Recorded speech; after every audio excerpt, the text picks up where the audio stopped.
Welcome to my channel अजीज़ तलबा व तालिबात, अस्सलाम वालेकुम। आज का हमारा उन्वान है हर्फ और हर्फ की इकसाम। हर्फ किसे कहते हैं? जो लफ्ज़ जुमले में मुकम्मल मायने ना दे लेकिन दूसरे अल्फाज के दरमियान ताल्लुक़ ज़ाहिर करे, उसे हर्फ कहते हैं। जैसे से, को, मैं, इनके कोई मायने नहीं है लेकिन हर्फ में ही ताल्लुक़ को कायम करते हैं।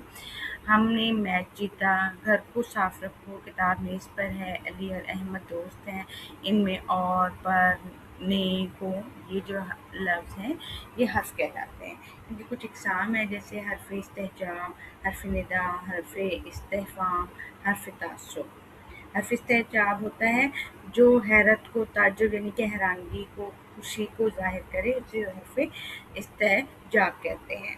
ठीक है, जैसे वाह, अल्हम्दुलिल्लाह, माशाअल्लाह, सुभान अल्लाह जैसे जो अल्फाज होते हैं जो किसी जुमले में इस्तेमाल होते हैं उसे हर्फ इस्तेहजाब कहा जाता है। वाह, तुमने बहुत अच्छा काम किया, ये तो बहुत खूबसूरत लिखाई है, अरे ये तो बहुत अच्छा काम है। ठीक है, इस तरह के जो अल्फाज होते हैं इसे हर्फ इस्तेफाम कहते हैं।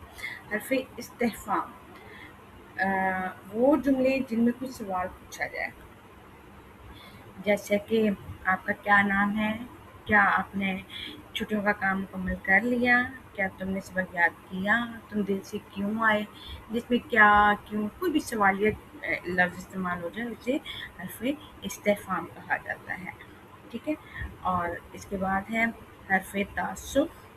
हर्फ तासुफ में बताया जाता है अफ़सोस या किसी नुकसान, दुःख, हादसे या नाखुशगवार वाक़ये पर इज़हार को, अफ़सोस या गम के इज़हार को ज़ाहिर किया जाए। जैसे अफ़सोस मेरा खिलौना टूट गया, हाय बारिश की वजह से खेलना हो सका, मुझे दुःख है कि मेरा दोस्त बीमार है। इसमें अफ़सोस, हाय, दुःख वाले अल्फाज हर्फ़ तासुफ़ हैं। हर्फ़ निदा वो लफ्ज़ है जिसमें किसी को पुकारा जाए या आवाज़ दी जाए, जैसा कि ऐ लोगों, अरे मुसलमानों।